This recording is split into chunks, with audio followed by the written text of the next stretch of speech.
Alors bonjour à tous.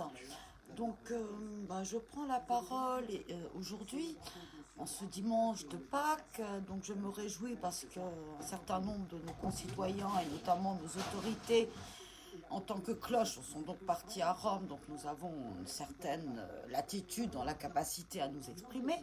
Mais plus sérieusement, je voulais revenir avec vous sur la petite ou les vidéos que j'ai publiées hier donc sur mon mur pour faire part d'une expérience donc vécue par mon compagnon il y a 2 jours où il a été contraint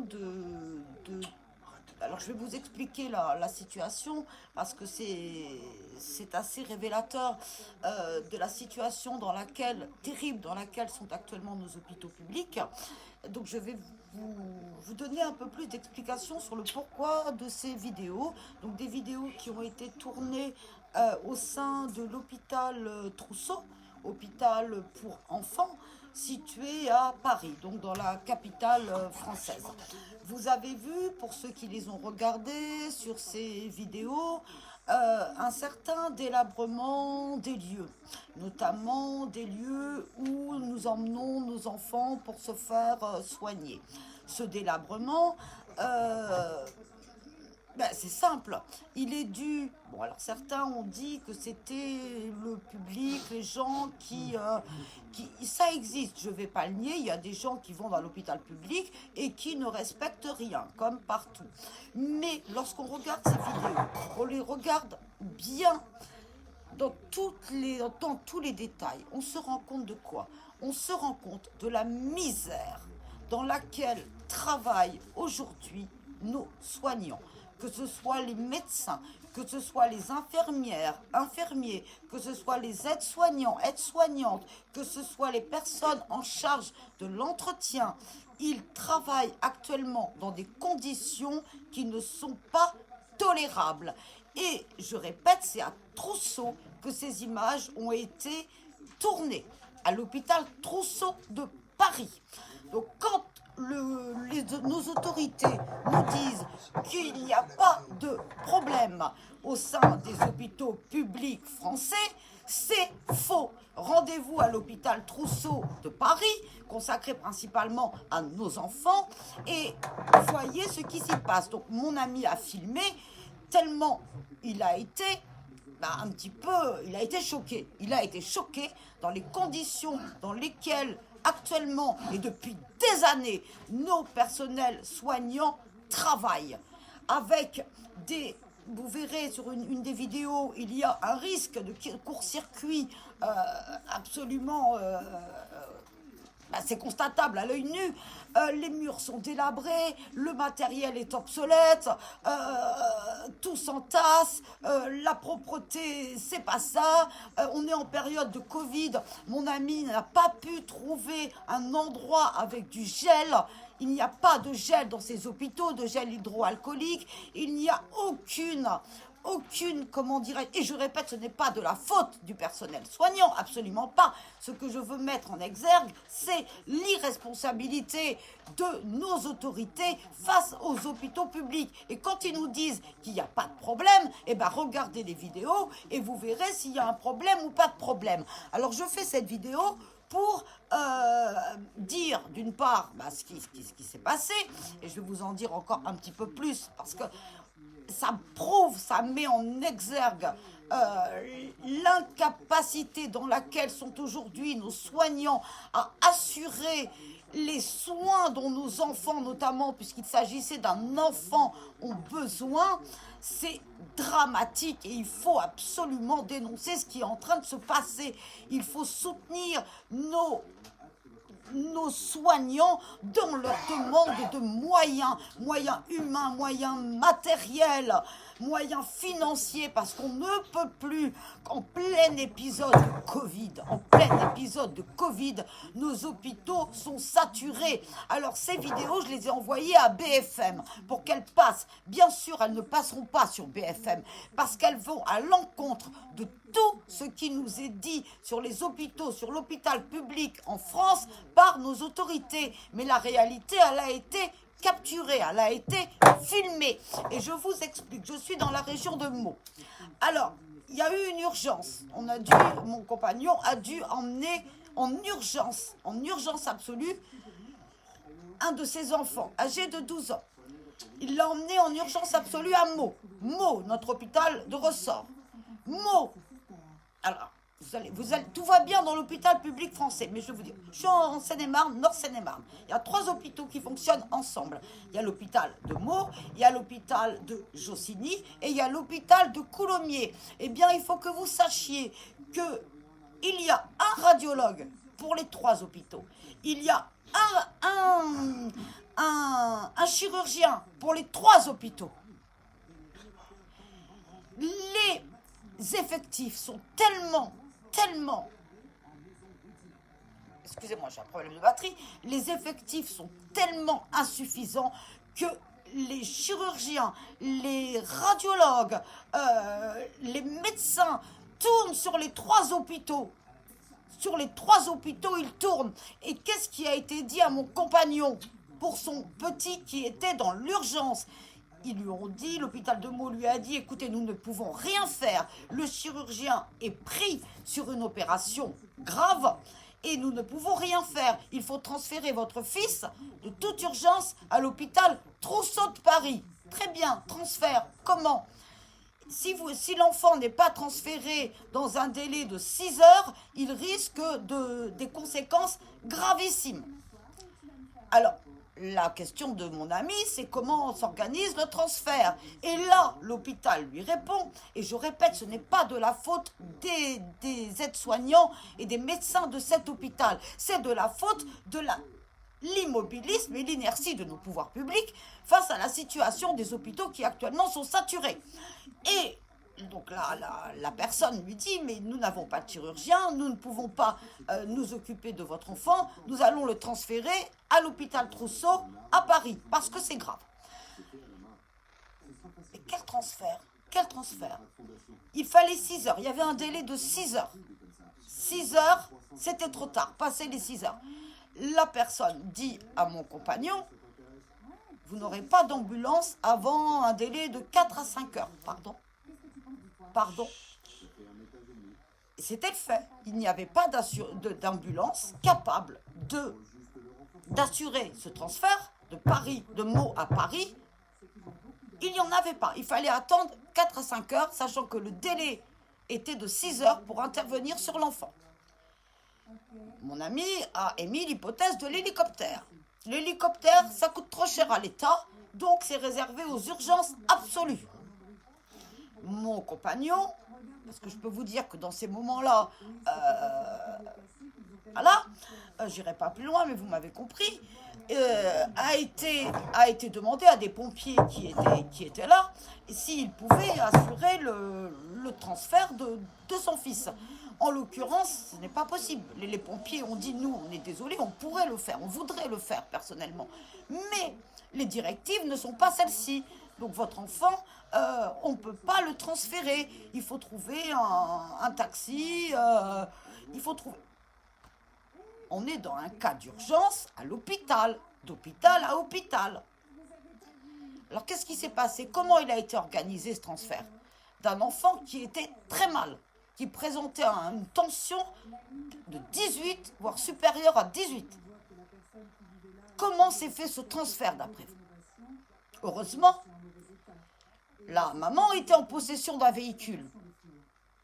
C'est les parents qui ont emmené leur fils, qui était dans un état relativement grave, qui ont fait la route de Meaux à Paris, à l'hôpital Trousseau, pour que leur enfant soit soigné dans les délais impartis, c'est-à-dire avant le délai de 6 heures. Est-ce que ça c'est acceptable aujourd'hui? Est-ce que ça c'est acceptable?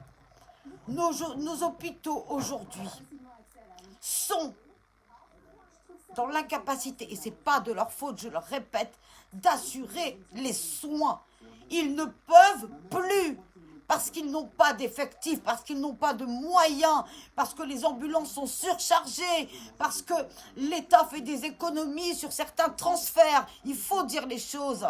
Parce que l'État, la santé, c'est la moindre de ses priorités. Et cette épidémie de la Covid a permis de mettre en exergue tout ce qui n'apparaissait pas de manière aussi flagrante. Mais là, je peux vous dire que c'est dramatique. Et à l'hôpital Trousseau, mon ami a vu des choses.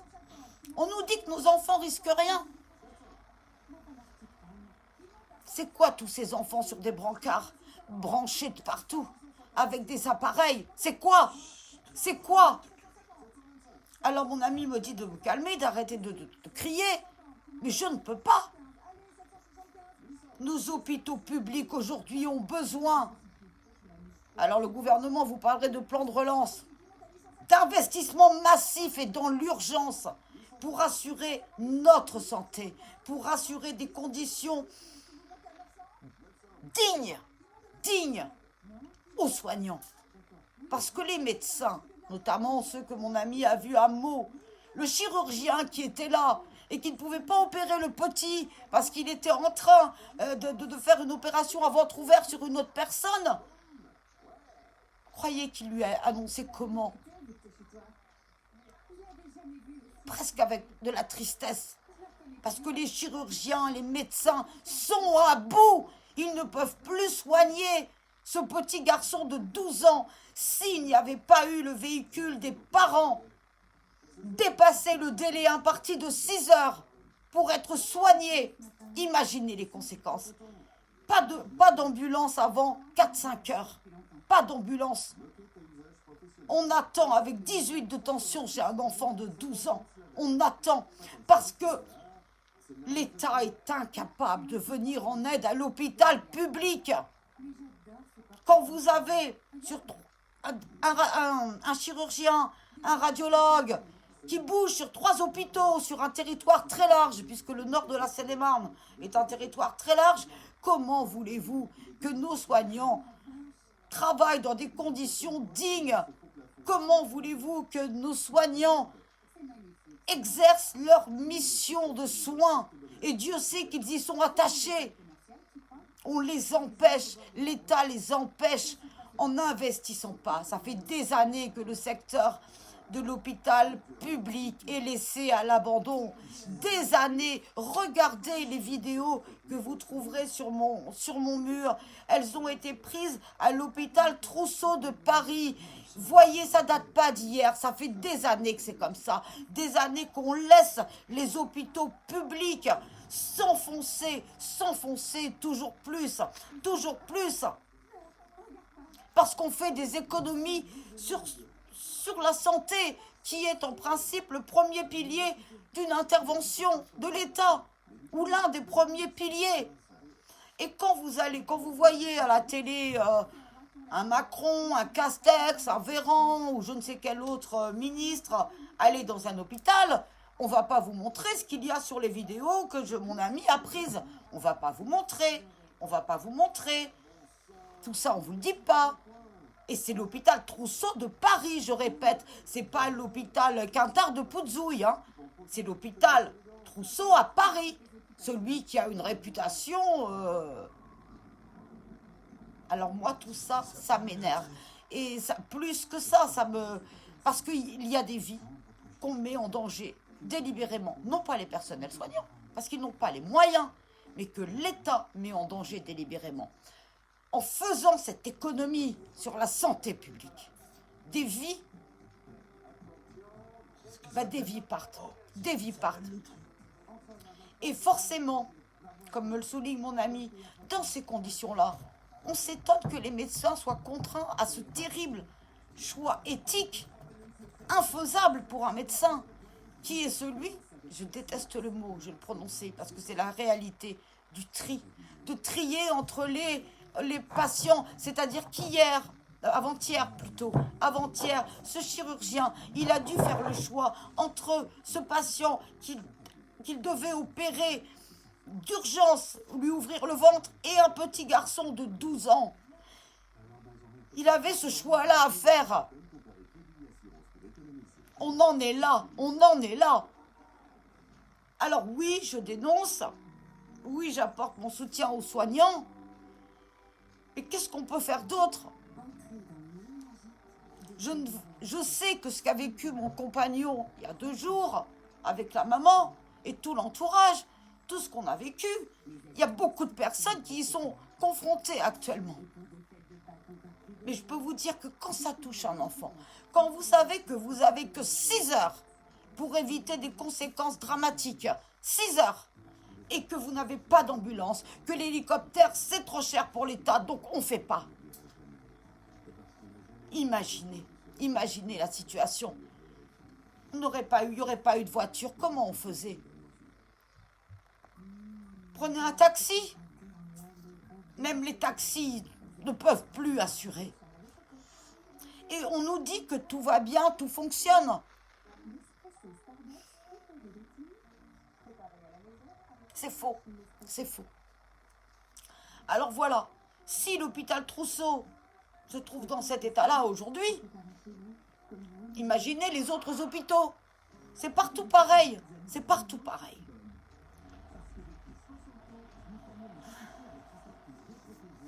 Alors voilà, je voulais vous expliquer un petit peu la raison pour laquelle, ou les raisons pour lesquelles j'ai publié ces vidéos de l'hôpital Trousseau à Paris. Et j'ai voulu vous expliquer le processus, c'est-à-dire on est à Meaux. Il n'y a pas de médecins parce qu'ils sont répartis à droite, à gauche, sur le nord de la Seine-et-Marne, que le chirurgien, il a dû faire le choix entre le patient, bon, il l'avait déjà ouvert, donc entre le patient et le petit garçon, et l'hôpital de Meaux fait un transfert, mais un transfert qu'il n'organise pas parce qu'il ne peut pas l'organiser matériellement. Voilà, c'est ça ce qui se passe. C'est ça ce qui se passe. Alors bien sûr, ça passera pas sur les chaînes. Ça passera nulle part. Mais c'est la réalité. C'est la réalité, on l'a vécu il y a 2 jours. Combien de personnes la vivent tous les jours? Combien? Ça finit mal. Imaginez l'état d'énervement. Et c'est logique. Des parents, de l'entourage. Moi qui attendais des nouvelles au téléphone.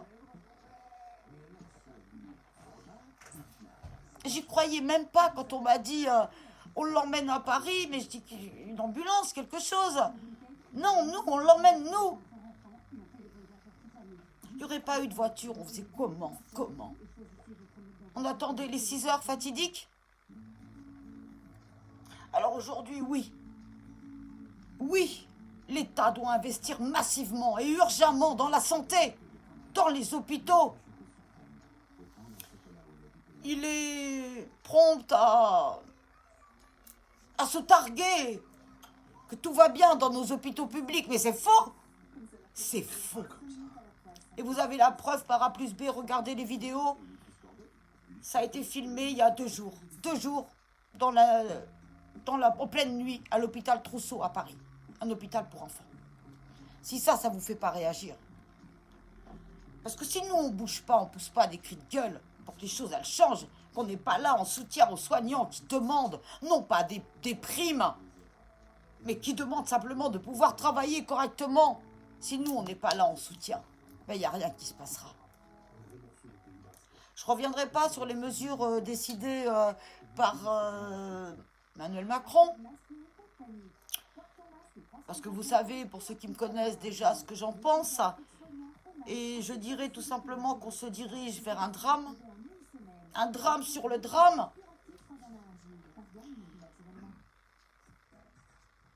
Mais c'est comme ça. Le fait du prince. Tout se décide aujourd'hui du fait du prince. Là où les médecins demandaient partout un reconfinement strict, on a eu droit encore simplement à l'extension de ce confinement hybride qui ne sert absolument à rien, puisque vous pouvez sortir toute la journée sans attestation particulière. Voilà, ça ne sert à rien. Donc on va ajouter du drame sur du drame, et sur du drame, et sur du drame. Voilà. On approche la barre des 100 000 morts. Ça ne suffit pas pour ce gouvernement. Et avec cynisme, je dirais, ça lui fera moins de pensions de retraite à verser, ça lui fera moins de personnes à indemniser au niveau de la CAF, parce que ceux qui sont les plus touchés par tout ça, on est tous touchés à un niveau ou à un autre. Mais ceux qui en souffrent vraiment, c'est les personnes les plus démunies. C'est les personnes les plus démunies. Alors voilà, je voulais pousser mon coup de gueule en ce jour de Pâques. Et si j'avais la possibilité, j'enverrais nos cloches gouvernementales à Rome et qu'elles y restent. Qu'elles y restent. Je ne comprends pas. Je ne comprends pas et... Enfin si, je comprends trop bien. Jeudi, M. Castex se présente à l'Assemblée nationale pour faire part des mesures décidées par le gouvernement. Et après, il y a un vote. On se dit, tiens, bien, il met en jeu sa responsabilité, c'est-à-dire que si l'Assemblée nationale n'est pas en accord avec les mesures du gouvernement, eh bien, elle peut décider d'une destitution, c'est-à-dire d'une démission du gouvernement. Que dalle, il n'a pas utilisé le 49.3 de la Constitution, Jean Castex. Il a utilisé l'article 51 de la Constitution, qui fait que le vote, peu importe le résultat, il restera en place. Alors il y en a marre de ces arrangements, il y en a marre de cette utilisation de la Constitution à des fins politiciennes, il y en a marre, il y en a marre. Et on fait quoi? On fait quoi? Alors aujourd'hui, voilà, j'ai décidé de soutenir. Bah, c'est quelque chose que je fais au quotidien, mais... Et bon, pour le petit, ça s'est heureusement bien terminé, puisque les parents ont pu arriver à temps à l'hôpital Trousseau, et que l'hôpital Trousseau a pu soigner le petit. Pour nous, ça s'est bien terminé. Et pour combien de personnes est-ce que ça se termine mal? Voilà, donc je voulais dire mon soutien, dire ce qui n'est pas dit sur BFM et autres, montrer ce qu'on ne vous montre pas. Le quotidien de nos soignants et le quotidien des personnes qui sont amenées à se rendre à l'hôpital, pour une raison ou pour une autre. Donc voilà, j'irai pas plus loin aujourd'hui. Je vous laisse regarder ces vidéos, je ne parle pas dans l'air, les vidéos elles sont tout à fait accessibles sur mon mur. Et ces vidéos ne visent pas le personnel soignant, absolument pas.